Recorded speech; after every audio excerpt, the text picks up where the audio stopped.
Bueno, gracias a todos los que hoy están con nosotros acompañándonos. Este ya es el segundo conversatorio de un ciclo que hemos creado en torno a los alimentos y con un foco de sistema alimentario y un poco para conversar en la situación en que nos encontrábamos antes de la pandemia y hacia dónde debiéramos apuntar. Yo soy Sofía Bustos, soy la directora ejecutiva de Actuemos y voy a saludar en el fondo a los que vinimos hoy a escuchar, ¿cierto? Que son nuestros invitados súper destacados en sus áreas. Así que hoy nos acompañan Sonia Montesinos, Juan Jiménez y Matías Palomo. Voy a dar una breve introducción sobre quiénes son ellos, aunque me imagino que ya les conocen, pero voy a comenzar por Sonia.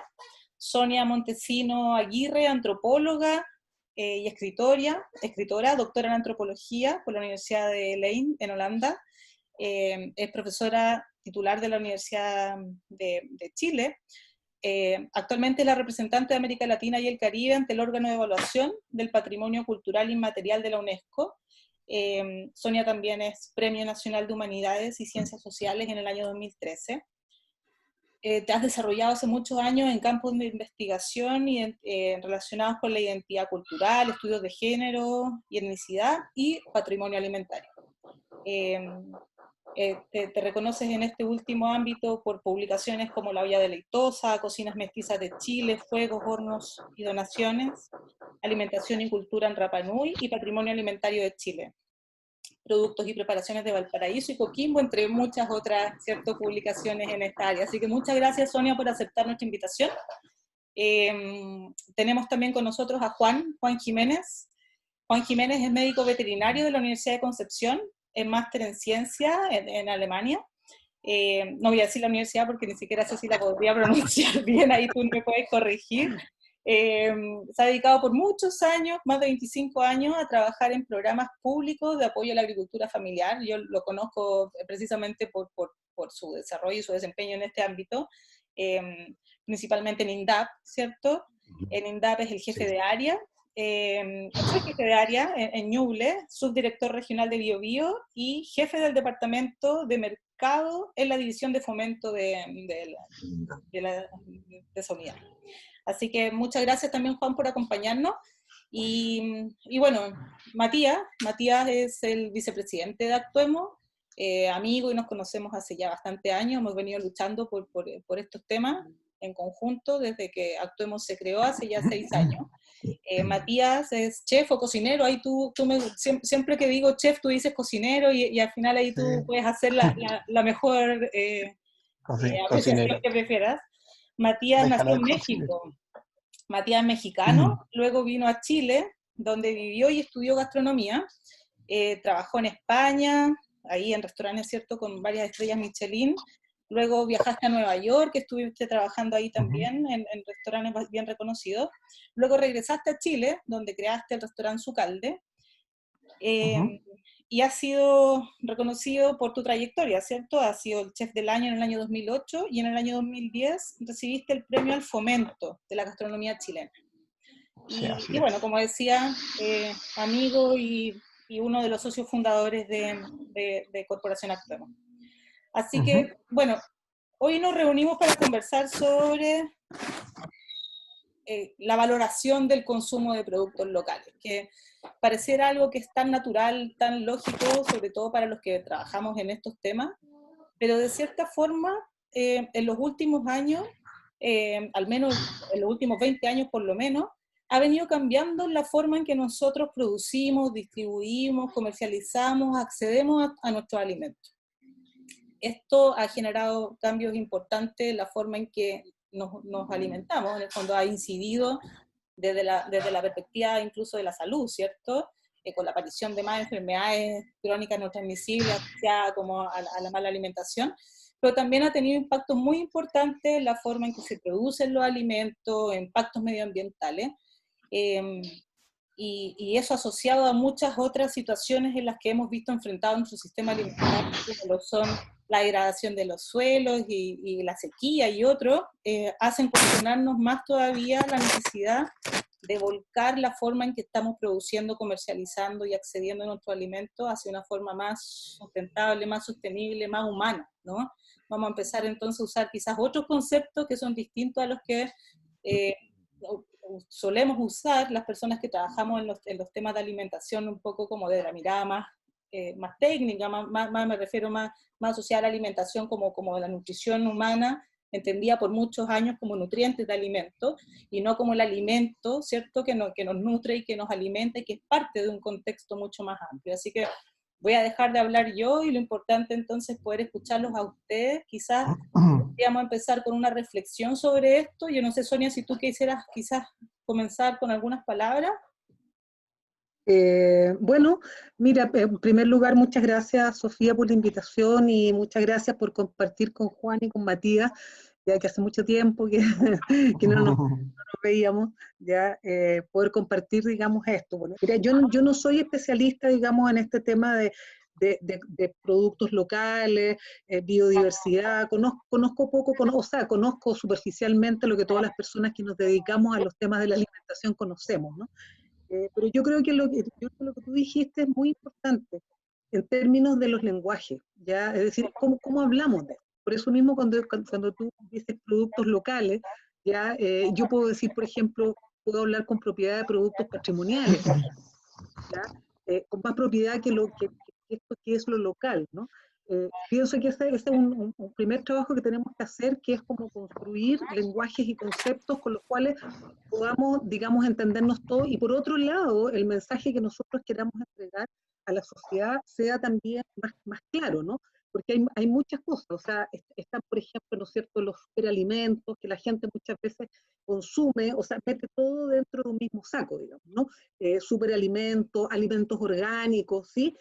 Con productos locales, por ejemplo. Entonces, creo que ahí hay una primera labor que yo también les preguntaría a ustedes, digamos, cómo ustedes definen esos productos locales. Esa es una primera cosa.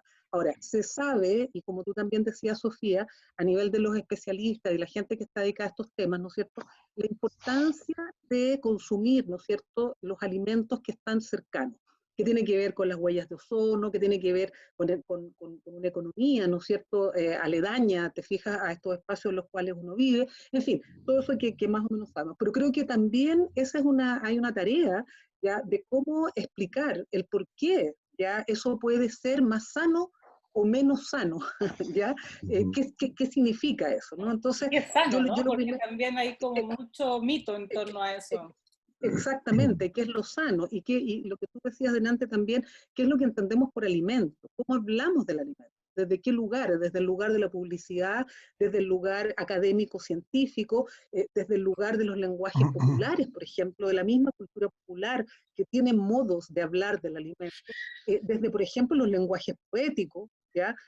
Sin ir más lejos, nosotros tenemos a Gabriela Mistral, que construye toda una poética y un lenguaje respecto a lo que es el alimento, y el alimento en una zona, a propósito de lo local, muy determinada como el Valle del Elqui, por ejemplo, ¿no? Bueno, con esto quiero decir que, como para que iniciemos esta conversación, hablemos sobre eso, eso es fundamental.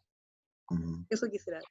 No, y súper de acuerdo. O sea, tú dices la clave, yo creo esto de construir lenguaje o derribar mitos o conceptos o estas líneas que parecieran ser un poco rígidas respecto a lo cuando nos referimos a los alimentos, ¿no? Y empezar a interiorizarlo. Y a mí me gusta, no es mío, yo lo he escuchado y lo he leído y es más propio quizás de otras áreas de las investigaciones, pero cuando uno habla de humanizar la alimentación me refiero, o creo que se refiere un poco a eso, ¿no? Eh, Exacto. el, el, el título de este conversatorio, cuando hablábamos de la valoración del consumo local o productos locales, pensando en estas economías que dinamizan y que generan vínculos entre quien produce, quien consume, estas cadenas cortas de abastecimiento, es un poco también la mirada que ahí tal vez Juan nos pueda dar algo más respecto a cómo nos hemos desvinculado quizá en esta modernización o quizás globalización de la forma en que nos alimentamos, donde cada vez consumimos más productos y que ni siquiera quizás podemos llamar alimentos, ya que estamos construyendo el lenguaje, ¿cierto? Que son estos productos ultraprocesados, envasados, que duran periodos larguísimos de tiempo, ¿cierto? Con sabores muy estandarizados. Entonces, tú te has venido dedicando ese tiempo a eso, Juan, no es un tema nuevo, o sea, donde sabemos que no es así, pero de cierta forma hubo una desvinculación entre nosotras las personas y la forma en que nos alimentamos, y tú has venido trabajando en esto con la pequeña producción. O sea, nos puedas contar o dar tu reflexión sobre eso.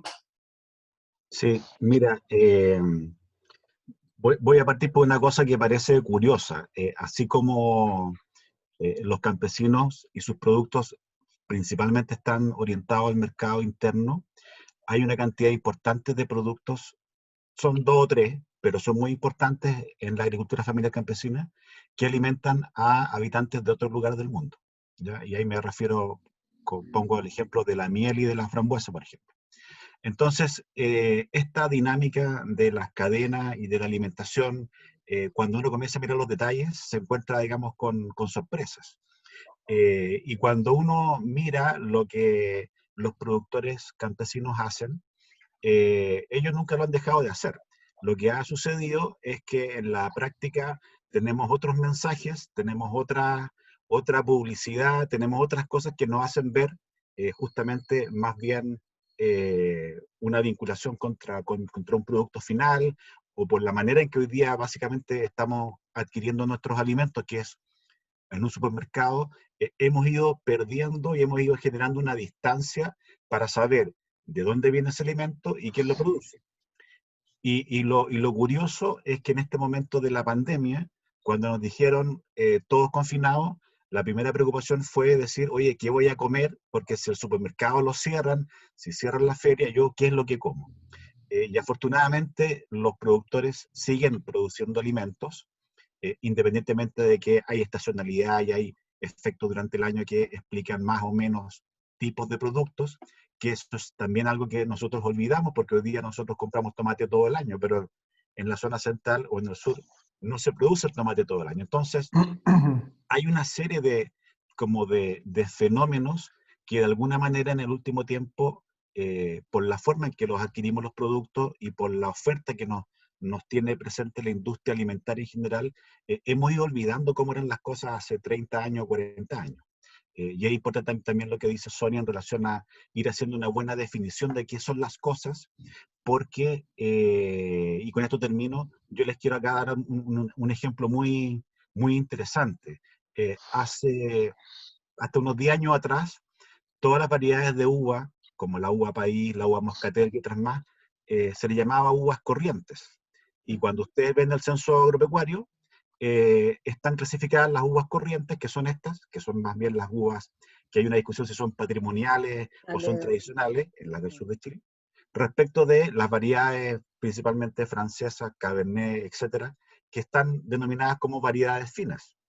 Y sucede que hace unos 5 o 6 años atrás, además de un proyecto muy bonito que INDAP hizo con un especialista que se llamaba Lomas Campesinas, sucede que la tortilla se da vuelta. Y cuando esas variedades corrientes, sinónimo de vino pipeño y de vinos, digamos, de baja calidad, se hacen en un contexto técnico óptimo, sucede que esas variedades pasan a representar, digamos, un valor patrimonial porque se expresan un territorio, expresan sabores, expresan sabiduría y representan, digamos, lo que los pequeños productores hacen en el secano interior, en el caso de la región de Maule o la región de Biobío. Entonces, ¿qué es lo que sucede? Que finalmente esta cosa del apuro por alimentarse y hacerlo de manera mal, y si eso tú lo multiplicas por otras cosas que nos pasan en la vida, nos ha ido alejando efectivamente de lo que pasaba, de nuestros orígenes, de lo que acostumbrábamos a hacer antes, y nos ha alejado de estas cosas. Y estos pequeños proyectos, y en ese sentido yo creo que la política pública ha jugado, digamos, un rol interesante, ha permitido que estas cosas vayan despertando nuevamente y de alguna manera tengan el lugar que se merecen. Eso.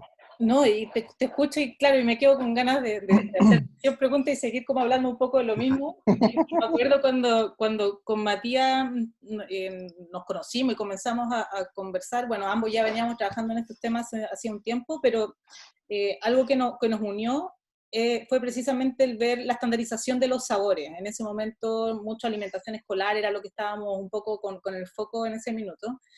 y no deja de ser paradojal que según la encuesta nacional de consumo alimentario, dentro de las 5 frutas más consumidas en Chile esté el plátano, que no producimos plátano en Chile, ¿no? Claro. Y todos los niños en Chile comen plátano, comemos manzana todo el año, tomate todo el año.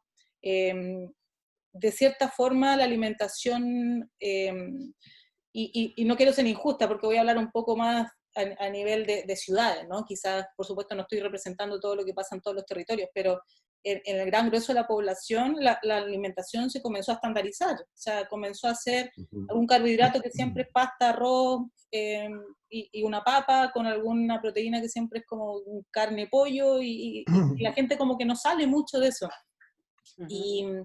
Y tú, Matías, creo que es muy relevante y interesante que nos cuentes un poco quizás, ya que eres mexicano, chileno, mexicano, chileno, mexicano, que de cierta forma puedo estar muy equivocada, pero tengo la sensación que hay una valorización de su gastronomía, quizás en una forma un poco más arraigada que los chilenos, tal vez. ¿Qué crees tú? A lo mejor pensando un poco en eso. ¿Qué pasó? ¿Por qué estamos comiendo siempre igual?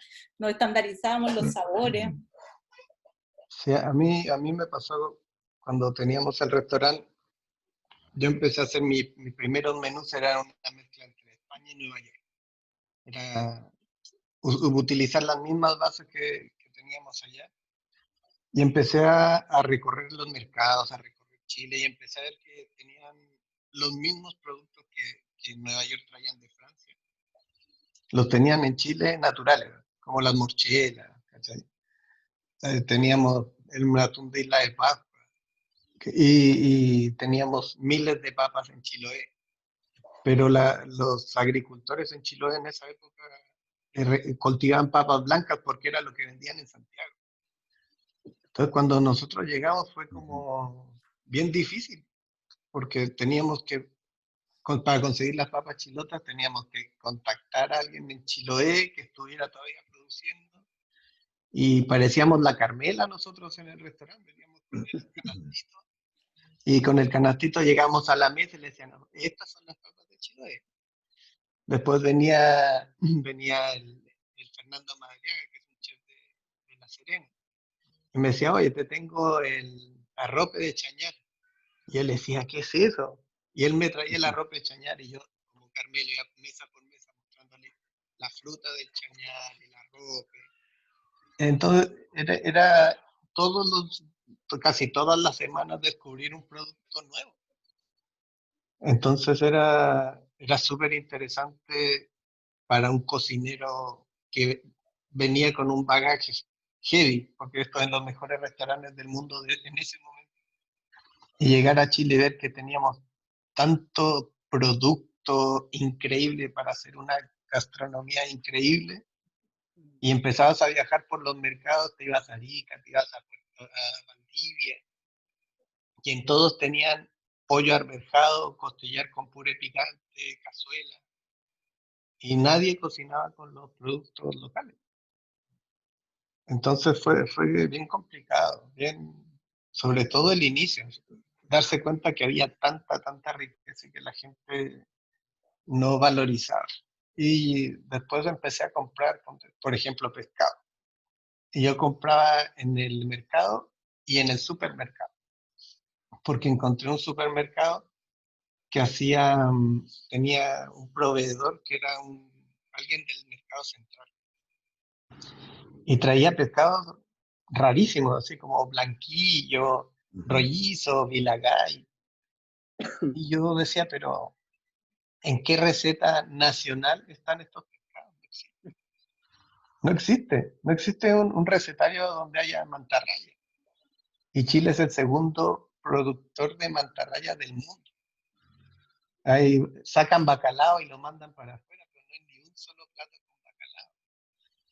Entonces es muy loco. Y después trabajando con Serna Pesca y toda esa gente, uno les pregunta, ¿cuántos tipos de pescado hay en Chile? Y te decían, hay 260 tipos. Y nuestro recetario se hace con 15 o 20 máximo. Y luego los exportables. Ellos me decían, si los exportables son 56 tipos de pescado. Eso quiere decir que ya lo sacan para comercializarlo. Y nosotros seguimos haciendo la comida con los mismos 15 pescados de toda la vida, que No, están sobreexplotados. y un poco colgándome de eso y tratando de unir como con lo que Sonia nos decía al inicio. Yo vivo yo vivo en Viña, estoy en la quinta región. De hecho, ahora Matías está en Brasil, quizás, no sé si sabían eso, nos está acompañando desde más lejos. Brasil.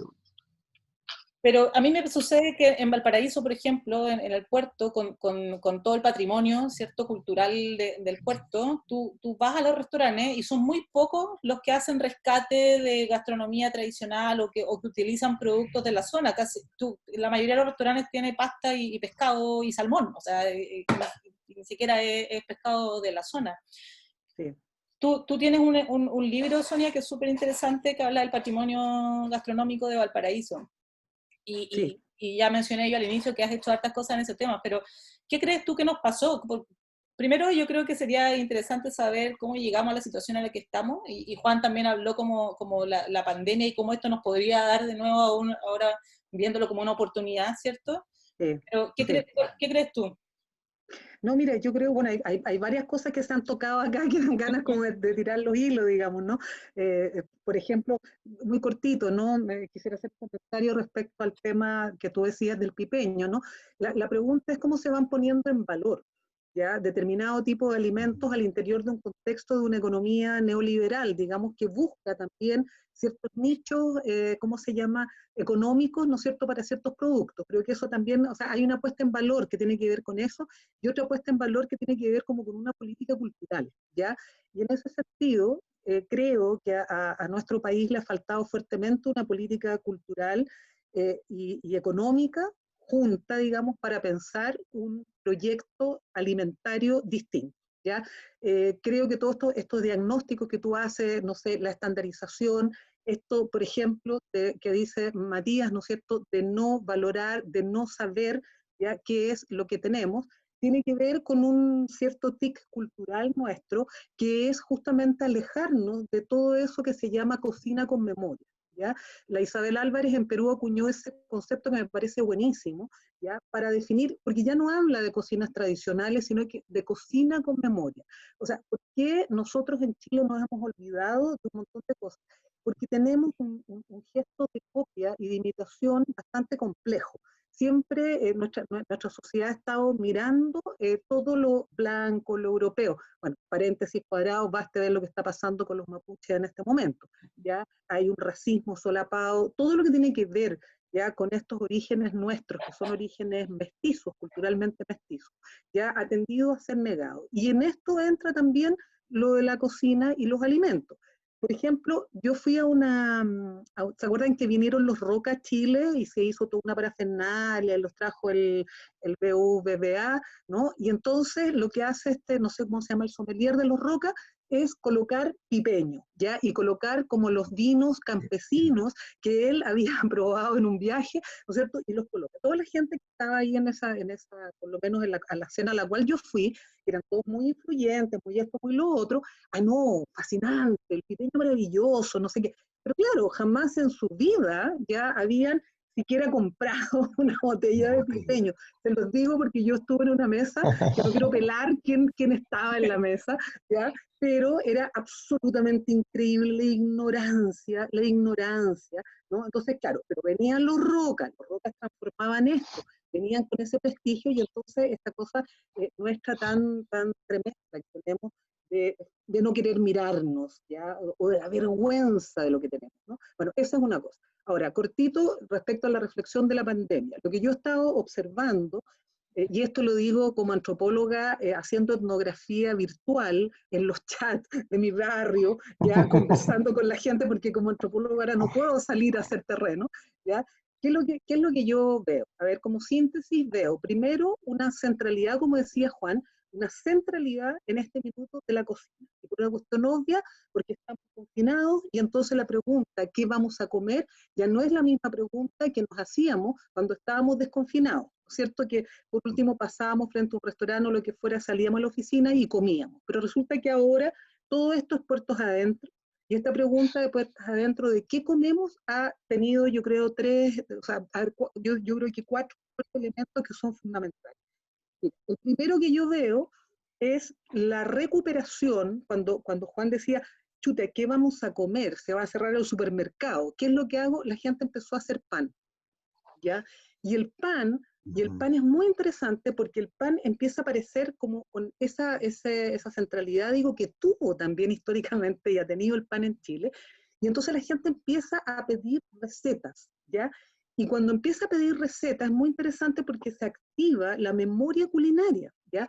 O vas al recetario de internet, o vas al libro antiguo, o llamas a tu mamá, a tu abuela, a tu tía, a tu hermana, a quien esté al lado, ¿ya? Entonces O creo ver que los ahí es... videos de un chef. Exacto. Sí, Entonces, ese tema aparece, ¿no es cierto? Recuperación. Y luego pasamos del pan a cocinas chilenas, ¿ya? Y eso lo he visto, digamos, y lo veo en mi etnografía, de que la gente entonces empieza a decir, tengo muchas ganas de comer una cazuela, tengo muchas ganas de recuperar esos porotos que hacía mi mamá, etc.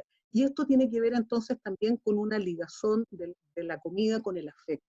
Estamos solos, estamos deprimidos, estamos viviendo una situación terrible de orfandad, de desamparo. Y en esa situación de desamparo, donde está la muerte, están todas estas cosas flotando, ¿qué es lo que se hace? Se busca en la cocina y en la comida ya una compensación afectiva. Entonces, el primer elemento es pan, segundo que veo cocinas chilenos, y el tercero son los dulces, ¿ya? Esa es una línea. La otra línea es que mucha gente ha empezado a sobrevivir vendiendo comida, ¿ya? No solamente los restaurantes que se han resignificado, digamos, en estas entregas, me carga la palabra delivery porque es demasiado gringa, creo que podemos hablar de entregas a domicilio, ¿ya? Esas entregas, digamos, mucha gente lo hace institucionalmente, pero veo también mucha gente que ha perdido el empleo y que entonces empieza a cocinar, yo vivo aquí en Ñuñoa, y la gente cocina para los otros, ¿ya? Vecinos, hoy día tengo porotos con riendas, ¿quién quiere comprar? ¿Te fijas tanto? 1.500 el plato, etcétera, ¿no? Entonces, vía de sobrevivencia, ¿sí? Y el tercer elemento, ¿no es cierto?, que está muy fuerte, está el tema de las ollas comunes, del hambre. Nuevamente, la centralidad del alimento, ¿no? O sea, hay gente que ha perdido su empleo, hay gente que, ¿no es cierto?, tiene que estar, y entonces, ¿qué pasa con la olla común? Que uno lo mira y obviamente es una situación tremenda y de mucha desesperación, pero ya los aspectos positivos que tiene esto es que se ha recuperado la solidaridad, ¿ya? Y la gente se ha reorganizado en torno a estas ollas comunes, y entonces la pregunta es, ¿qué se come en la olla común? ¿Ya? Y eso es lo que tenemos que, ¿no es cierto?, dilucidar, porque también lo que se come, al menos en lo que yo he recopilado, ya son también platos tradicionales, ¿ya? Y son platos energéticos, etcétera, ya bueno, que tienen, digamos, muchos nutrientes ya alimenticios y afectivos, ¿no? Bueno, eso es lo que les puedo decir yo, por lo menos como síntesis de lo que he estado investigando en este momento. Muy tremenda síntesis. Yo qué no sé, bueno. Matías, si quieren Qué también, bueno. o sea, siéntanse libres Aquí de yo continuar. quería comentarle una cosa del pan. Yo hace, creo que 2 años que en esta casa no compramos pan de supermercado ni de panadería, porque a mí me gusta hacer pan. Y aquí cuando empezó la pandemia también no había levadura en el supermercado. Claro. Y yo nunca, hace 2 años que no compro levadura, porque hago todo con masa madre. Uh-huh. Entonces toda la gente empezó, ¡oh, la moda de la masa madre! Yo le decía, pero al final no es moda. Es como se hacía el pan originariamente de hace 5.000 años, se hacía con esa masa madre.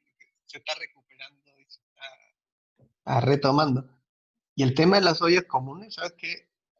No sé cómo eran antes, porque no las vi, pero yo he visto fotos y videos de amigos que sí están haciendo ollas comunes en Chile. Y siento que son súper profesionales y que hacen mezclas de ingredientes que tal vez antiguamente no se hacían. Y consiguen productos para meterlos en las ollas comunes que tal vez antes no se hacían.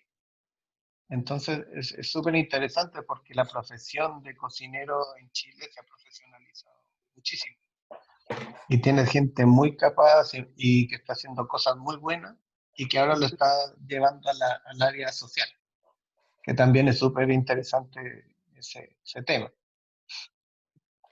Oye, y un poco para no irnos alejando como del título de nuestro conversatorio de hoy, como volviendo a lo que Sonia dijo al inicio, lo de esto de construir los lenguajes, ¿no? Porque cuando hablamos de cocina tradicional, entonces hablamos, es un sinónimo de consumo local, en el fondo, al usar recetas tradicionales estamos hablando de productos tradicionales, ¿no?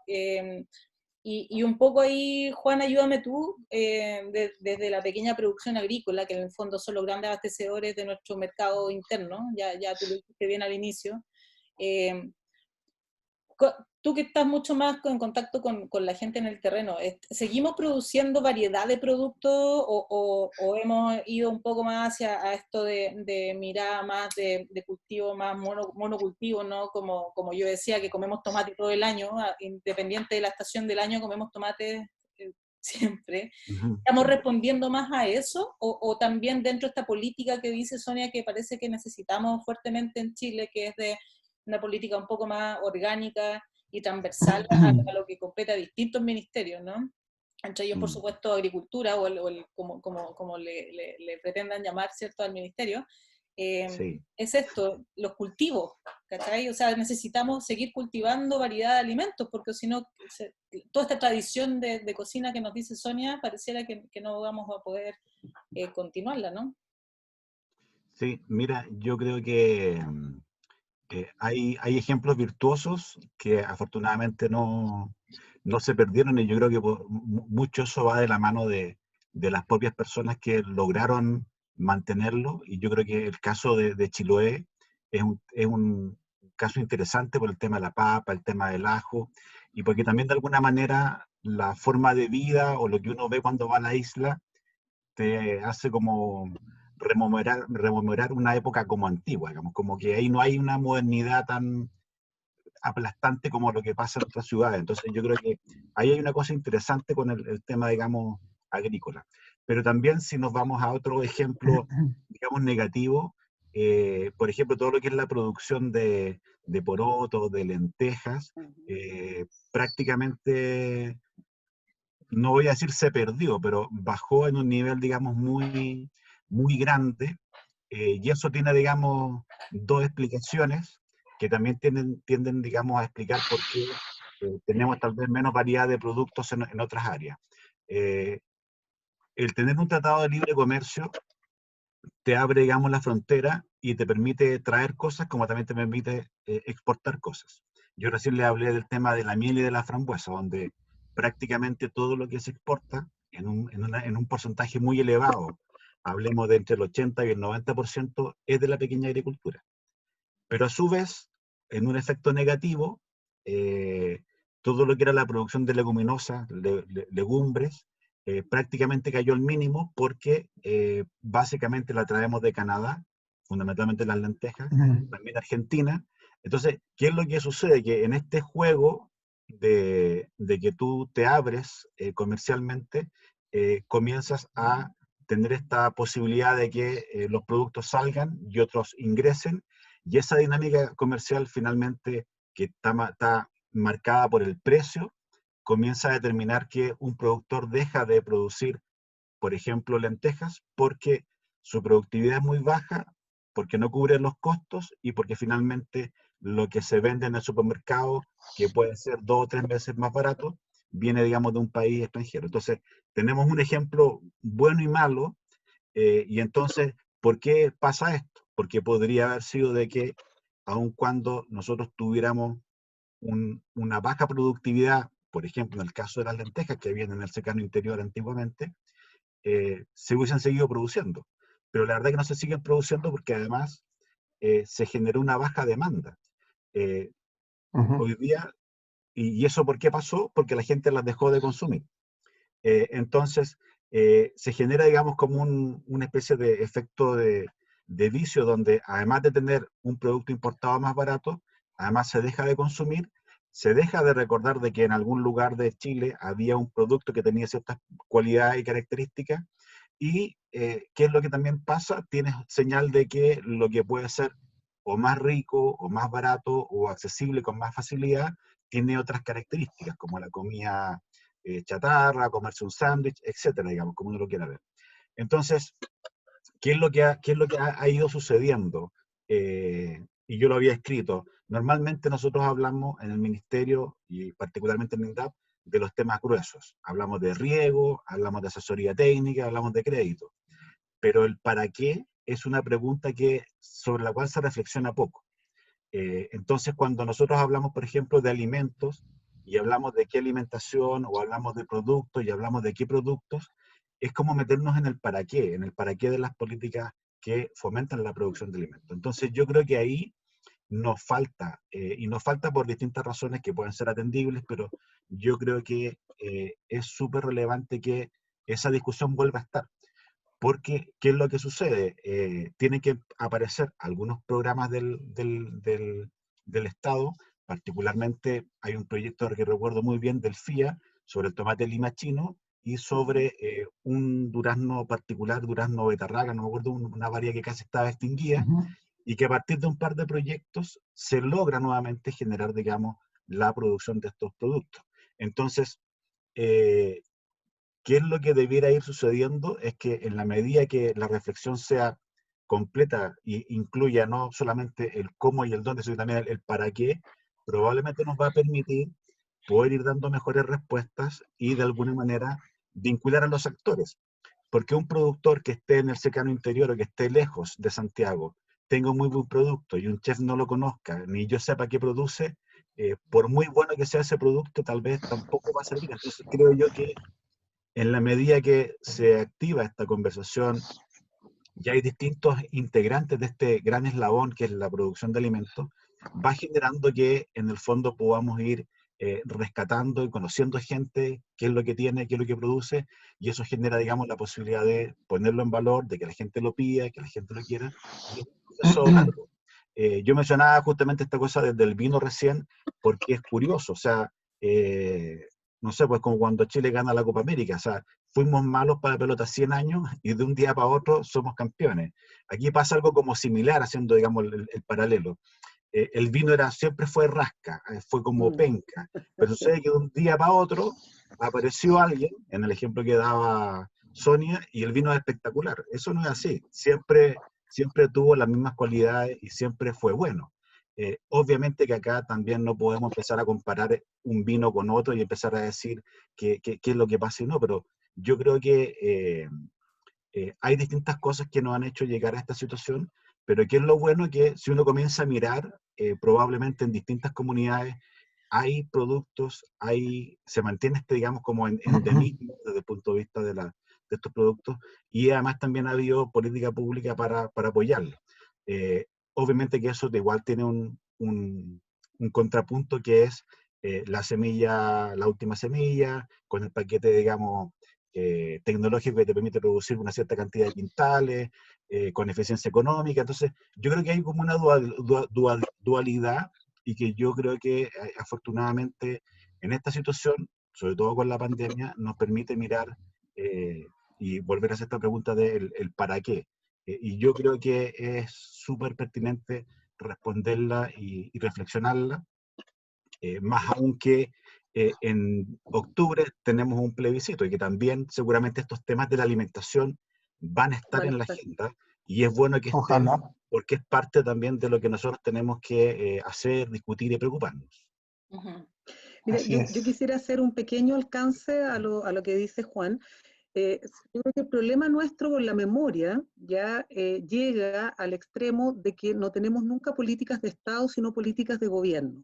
Cuando tú estabas mencionando lo del tomate limachino y el FIA, bueno, nosotros nos sentimos muy orgullosos del equipo que hicimos la investigación de patrimonio alimentario de la región de Valparaíso, porque justamente el FIA tuvo la sensibilidad de crear en algún minuto, ¿no es cierto?, lo que fueron mesas en las cuales nos juntábamos todos, la gente del INDAP, los antropólogos, los chefs, los historiadores. Fue un momento realmente increíble, y empezaron a aparecer estas investigaciones financiadas por el FIA, y a partir de esas investigaciones de puesta en valor ya es que el FIA comienza a hacer su trabajo con los tomates limachinos.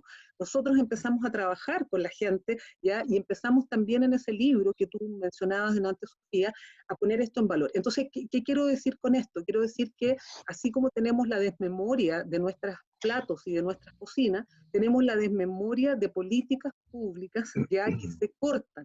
Y al cortarse esas políticas públicas por las estupideces, porque son realmente tonteras, digamos, políticas partidarias que no tienen ningún sentido, ¿ya? O solo tienen un sentido ideológico muchas veces, ¿ya? De no aceptar o cortar lo que el otro hizo, ¿ya? Es que tenemos estos problemas, porque si tú piensas que yo creo que fue justo para el Bicentenario que se creó esta famosa mesa en la cual estábamos todos conversando, ¿ya? Pero entonces estamos hablando del 2010, ¿ya? Y llevamos casi 20 años y estas políticas, digamos, ya no se siguen haciendo. Entonces, creo que ahí hay algo que tenemos los chilenos, chilenas que pensar también, ¿ah? Porque es como que tenemos la memoria demasiado corta. Sí. Yo creo que también hay un tema que de la memoria, que la gente se ha olvidado de cocinar. A mí me pasaba porque yo cuando iba a comprar mis pescaditos a la feria, al supermercado, escuchaba cómo la gente compraba. Entonces de repente había blanquillo que costaba 1.600 pesos el kilo versus el congrio que costaba 5 o 6 lucas. Filetear. Entonces la señora le decía, oiga, ¿y el blanquillo para qué sirve? Y claro, la persona que está detrás del mesón no es cocinero. Entonces medio que le champurreaba una receta y la señora le decía, no, ¿sabes qué? Deme congrio, porque ese sí lo sé preparar. Entonces como que volvía a esa cosa de la desinformación. Si hubiera habido un recetario que le diga, oiga, ¿sabe qué? Si se lleva medio kilo de esto, le doy una receta para que lo prepare en la casa. Como un recetario para los productos. De repente la gente joven no cocina legumbres porque ya está esa cosa, van a quedar duros los porotos. Se tarda mucho en preparar. Y son malos, y son de roto, y me producen gases. Y al final tiene toda una carga terrible. ¿Cachai? Nosotros en el restaurante los últimos 3 años, en todas las cartas teníamos porotos, en todas. Y hacíamos porotos con marisco, conseguíamos unos porotos pelados y hacíamos un pedazo de carne con porotos. Pero la gente, hasta que no le decías que eran porotos, te decían, ay, qué raro, ¿no? Como que qué raro ver porotos en un restaurante. Era una cosa. Lo mismo pasaba con los cortes de carne. Antes tú ibas al supermercado, a cualquiera, y conseguías patas de pollo, orejas de chancho, la Las charchas. charcha, ¿no? La charcha del chancho. Yo hasta las tenía en el restaurante. Y cuando yo ya empecé a hacer esos cortes en la asada de tira, que no lo usaban para las cazuelas de repente, pero ponerlo en un restaurante de otro nivel, cocinado de otra forma, la gente no estaba acostumbrada. Entonces, cuando a mí me dieron el premio en 2008, hicimos una cena para invitar como a periodistas y a los clientes. ¿Serviste pipeño o no, Matías? ¿Ah? ¿Serviste No, nosotros pipeño? éramos... No, en esa época no lo ponían tan sofisticado, entonces tenías que ir a buscarlo a no sé dónde el pipeño. Lo vendían como en garrafa. Pero yo sí puse asada de tira y ponía cortes que no eran común ponerlos en los restaurantes. Y los críticos gastronómicos me decían, pero ¿cómo vas a poner asada de tira? Si deberían de poner filete con salsa de vino tinto. ¿Cachai? Porque en la cabeza está que en los restaurantes buenos tenías que comer filete con salsa de vino tinto. Y yo estaba poniendo asada de tira, que era un corte que era para cazuela de la Vega. ¿Cachai? Entonces está ese tema de desinformación, de que la gente no se atreve a cocinar cosas raras que no conozca. Y el tema de productos que están mal vistos. Sí.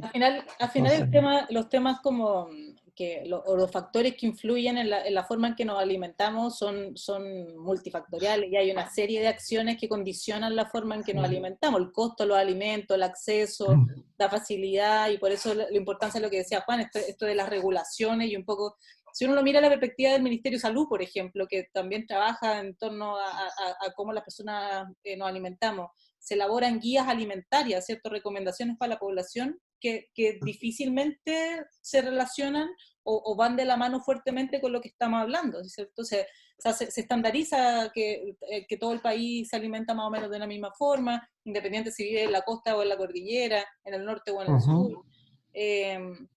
Se trabaja, ¿cierto?, desde la lógica como del entorno, de que tú comas saludable, y había de nuevo el lenguaje que me encantó eso, Sonia, porque en el fondo es cuando yo decía, interpretamos o pensamos que saludable es comer como lechuga, y no es así, o el rescate de estos cortes, ¿cierto? Hay tanto por detrás que en el fondo creo que la mirada, y un poco de ahí tú, Juan, que has estado mucho tiempo en ministerios también, trabajamos de una forma demasiado sectorizada, y en algún momento el alimento pasó de llamarse en forma distinta, siendo el mismo alimento, desde la mirada desde donde se trabajaba. Entonces, salud lo mira desde el nutriente, salud y afecta a las personas. Agricultura, tú mismo lo has dicho, en semilla, cultivo, rendimiento. Sonia lo mira desde la mirada, ¿cierto?, como macro, lógica, que debiera tener, pero nos desvinculamos en algún minuto. Nos perdimos la ruta. Y Matías Sí, acaba pero de decir algo súper importante también hace unos años atrás, cocineros, que yo sé que hoy día nos acompañan mucho. No era un tema tampoco. En las escuelas de cocina, ¿qué se enseñaba, Matías? Hacer bechamel y... No, eso fue lo que yo una vez les dije, igual lo han cambiado. Yo en mi charla mítica que hablaba de lo que era la cocina en Chile y todo, que esto lo sacamos una vez con Sumito Esteves en un viaje que hicimos aquí en Brasil. Fuimos juntos a un viaje y decíamos, en las escuelas de cocina, antes de enseñarle a hacer un rescoldo, te enseñaban a hacer una bechamel o hasta sushi. O sea, yo nunca vi un rescoldo en mi escuela. Yo sé que ahora ya los están haciendo y ya están haciendo ese trabajo de valorizar lo que se hace en regiones, sobre todo. Pero también pasa que de repente las escuelas del norte enseñan las técnicas del norte, enseñan a hacer la patata y todas esas cosas. Y los del sur, las técnicas del sur, el rescoldo y todo eso. Pero no se mezclan entre ellos la información. Entonces sigue teniendo como la información, pero sectorizada, que también es súper loco. Porque debería de ser una escuela de cocina formar cocineros, porque en Chile, por ejemplo, se mueven mucho los cocineros. Y a mí me pasó, yo fui a hacer una capacitación a Isla de Pascua. Fuimos a enseñar a trabajar el pescado, porque allá lo agarran y lo tiran a las piedras calientes y se lo comen así. Tradicionalmente se lo comen así, no tienen la técnica de sangrar el pescado y el sushi y todo eso. Y resulta que las capacitaciones que hicimos, el 90% de los cocineros que habían ahí eran de Santiago. ¿Cachai? Porque los pascuenses no trabajan en sus cocinas. Ahí tienen contratados a santiaguinos. Entonces, toda la información que uno llevaba para allá se regresaba al continente al final. No quedaba nada de lo que uno iba a aportar en la zona. Es muy loco. Es muy loco el tema de educación y lo que pueden llegar a influir los cocineros en las formas de consumo y de alimentación en la sociedad. De repente no se toma mucho en cuenta el tema de los cocineros, cómo pueden influir en los hábitos de consumo. Creo que de repente hay muchas investigaciones antropológicas, nutricionales, y no existe esa conversación con el cocinero para ver cómo el cocinero puede tomar esto y llevarlo al plato o a la sociedad. Porque a mí me pasaba con el Feña, el Feña Madariaga, el chef que les había conversado. Él llegó un día y me dijo, oye, te traigo la ropa de Chañar, pero yo creo que no te voy a poder traer mucho más, porque es una industria que está muriendo y el viejito que lo hace como que ya va a dejar de hacerlo. Y nosotros empezamos a meter y a poner en las revistas en la ropa de Chañar. Y se empezó a usar en bares, en restaurantes, y medio que reactivó esa industria que estaba como en el colapso, a punto de morir. Y ahora ya la ropa de Chañar lo están exportando a Rusia y a Estados Unidos. Entonces, es bien interesante cómo los cocineros pueden llegar a hacer un gran aporte si se hacen estas vinculaciones, que ojalá se dieran mucho más de lo que se da. Oye, y un poco para aprovechar los últimos minutos que nos quedan, porque yo creo que ha sido súper interesante lo que ha salido, porque hicimos como una revisión como sociológica de distintas miradas importantes, pero bueno, nosotros nos llamamos Actuemos porque creemos que el diagnóstico ya está, ya existe, o sea, ya sabemos cómo estamos y peor, difícil que estamos, entonces como, ya, para adelante, ¿no? Como a dónde debiéramos apuntar y si creen desde sus experiencias de que hay oportunidades todavía como de revertir lo mal que se ha hecho quizás y un poco quizás qué debiéramos hacer. Ahí no sé si se atreven a soñar quizás un poco para adelante, ¿no? Oye, yo voy a poner un verbo para empezar a responder la pregunta. Yo creo que hay que perseverar. O sea, eso es lo primero. Y te voy a dar dos ejemplos a propósito de lo que tú decías recién, de esta cosa de que todo está homogenizado. Y una de esas cosas tiene que ver, digamos, con la alimentación escolar, por ejemplo, de la JUNAEP. Entonces, el INDAP hace unos años atrás eh, logró que los productores de INDAP fueran proveedores de las concesionarias de la JUNAEP. Y se armó un plan porque como hay una estructura de los contratos, entonces es un proceso, digamos, que toma, digamos, varios años. Y yo diría que ya en este año estamos prácticamente en todo Chile, donde tenemos productores que están entregando principalmente hortalizas para las concesionarias. Obviamente que este año la situación es distinta porque con la pandemia se generó una revuelta, digamos, importante en términos de qué hacer. Pero ¿qué es lo importante? Que ahí nosotros empezamos a decir, oye, los campesinos están alimentando a los hijos de los campesinos.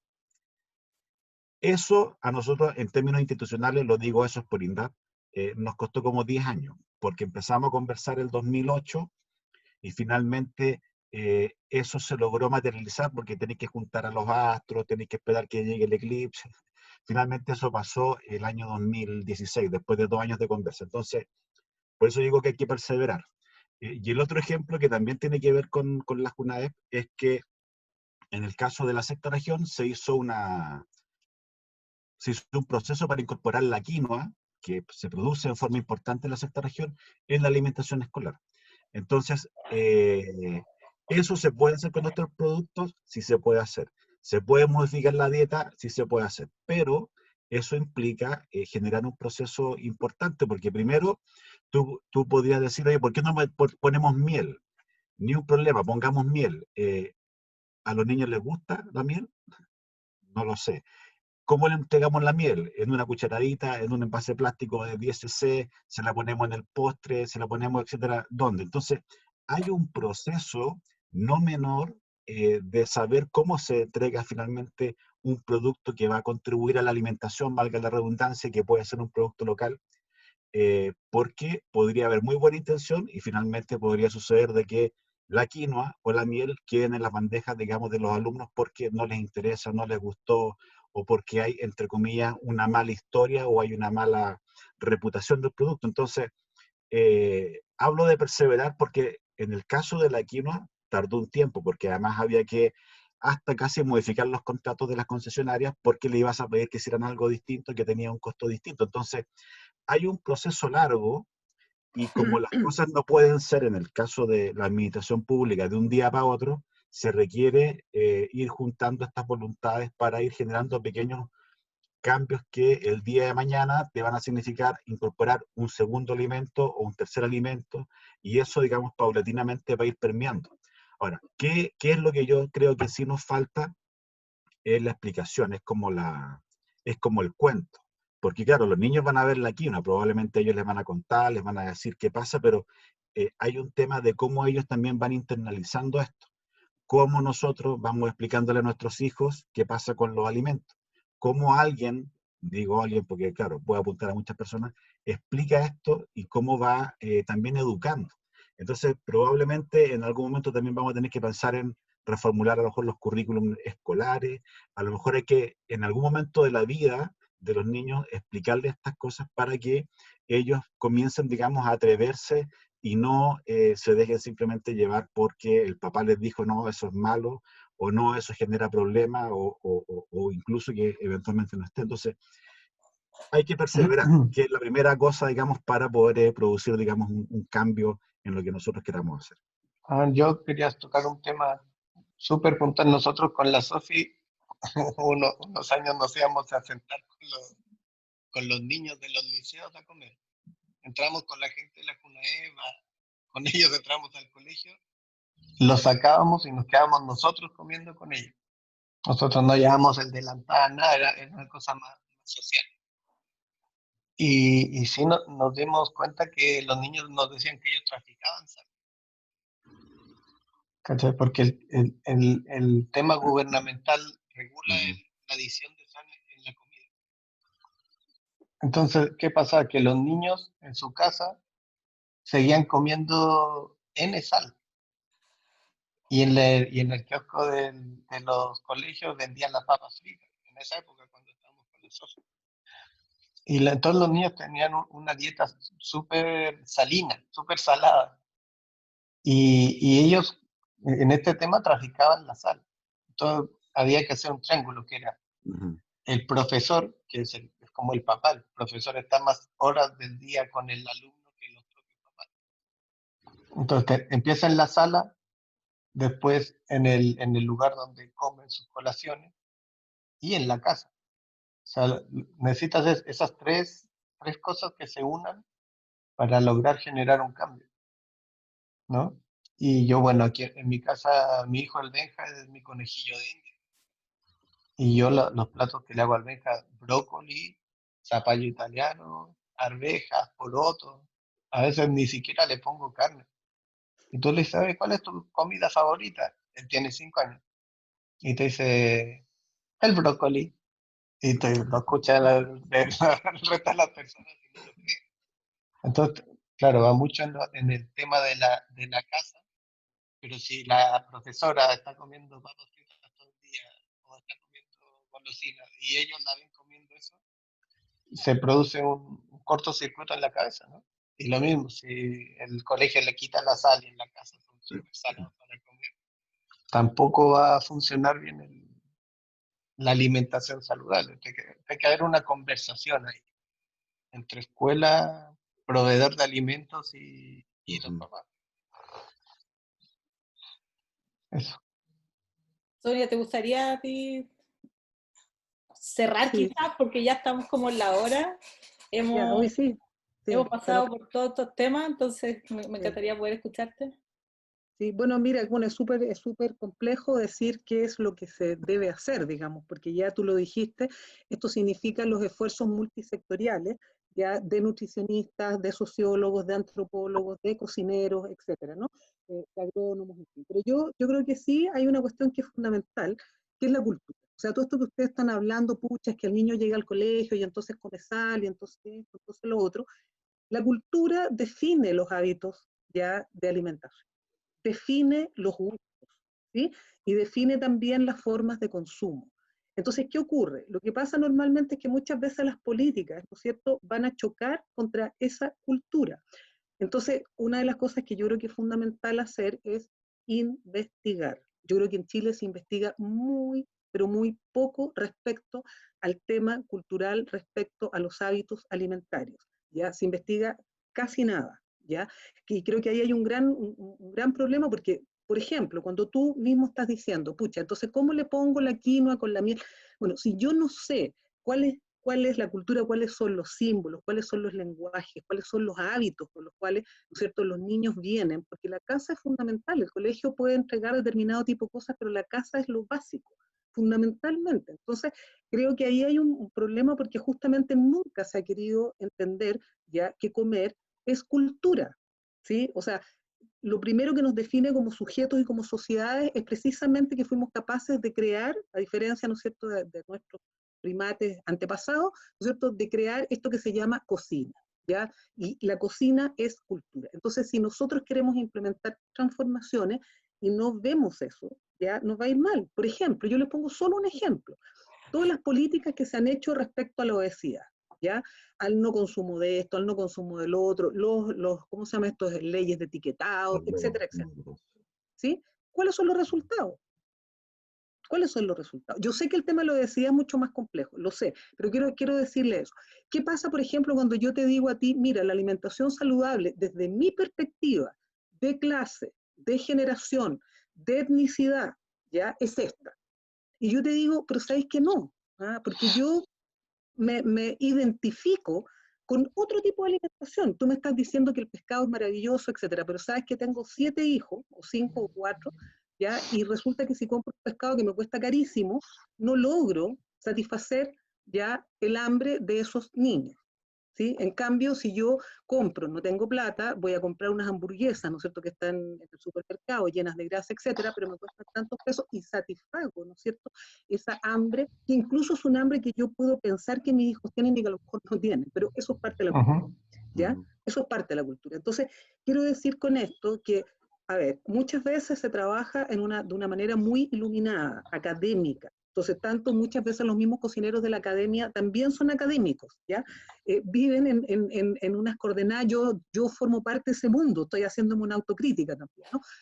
Entonces, hay un divorcio, te fijas tú, entre esas políticas que nosotros creamos, ¿ya? Entre 4 paredes, ¿ya? De unos iluminados, respecto a lo que efectivamente ya es la tradición cultural. Uno puede hacer una crítica a esa tradición, puede decir, sí, comen mal, comen pésimo, están tomando Coca-Cola, le está pasando esto, lo otro, pero alguien se ha detenido a pensar, ¿la gente es estúpida que está tomando Coca-Cola y le hace mal?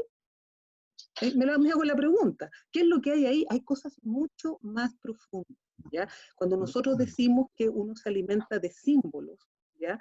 Cuando queremos pensar en los cambios, tenemos también que pensar en esos símbolos, porque si no los cambios no nos funcionan. El producto solo, como dice Juan, tiene una complejidad ya solo el producto, pero sé que el producto no es nada, ya sin los sujetos que lo transforman y son los sujetos que lo consumen.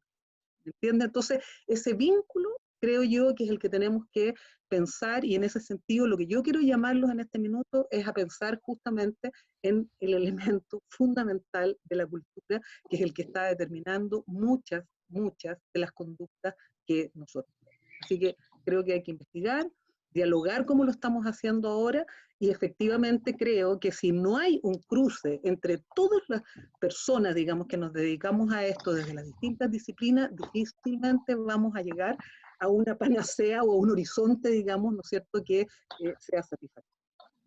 No, genial.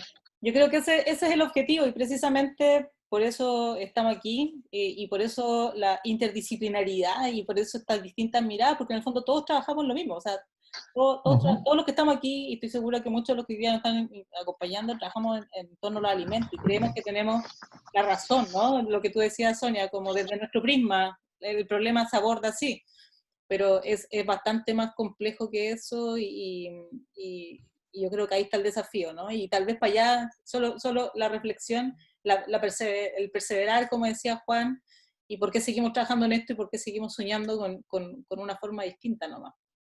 Ojalá esta situación pandémica en la que nos encontramos, en este seminario, en este conversatorio virtual rarísimo, pero que nos pone en esta situación y que nos permite juntarnos y sentarnos y escucharnos, nos permita también reflexionar y mirar y soñar con un Chile alimentario, un sistema distinto. Ojalá. Ahí tareas todos nos vamos con una tarea para la casa. Todo, sí. No, genial. Bueno, yo como siempre, yo sabía que esto iba a ser súper rico, que no iba como a querer terminar de hablar, pero bueno, habíamos comprometido 1 hora, así que genial, ya se cumplió. Yo no sé, Mati, si tú querías decir algo. Faltaron como 2 horas más para seguir conversando. Nos faltaron y un vasito de pipeño. De pipeño, pero Claro. del fino. Ojalá la próxima vez lo hagamos presencial y comiéndonos algo rico y abrazándonos también, pero bueno. Eso, sobre todo muy bueno de poder conversar y poder compartir con otra gente las cosas que uno piensa. Sí, Eso y es muy bueno, bueno y enriquecedor. Y tal vez para los que no conocen tanto Actuemos, contarle un poco de eso. Nosotros cuando se funda Actuemos nace un poco desde esa necesidad, como sabiendo que no había una sociedad civil organizada que quisiera llevar estos temas a la agenda pública, desde esta mirada. O sea, Actuemos somos súper variados, no somos ni cocineros ni nutricionistas solamente, somos muchos. Así que la idea es esa, aportar desde un granito chiquitito que todo... Y nos ha costado tanto. Nos ha costado tanto poder hacerlo. Sí, pero bueno, ahí estamos, perseverando, como dice Juan. La única manera. Es la única receta, perseverar. Oye, de nuevo, gracias a todos, Sonia, Juan, Matías, por su tiempo, a todos los que nos acompañaron, y un abrazo grande nomás. Gracias por la invitación. Muchas gracias, ha sido un gusto. Igual. Muchas gracias. Que se repita. Sí. Chao. Chao, chao. Chao, chao. Chao.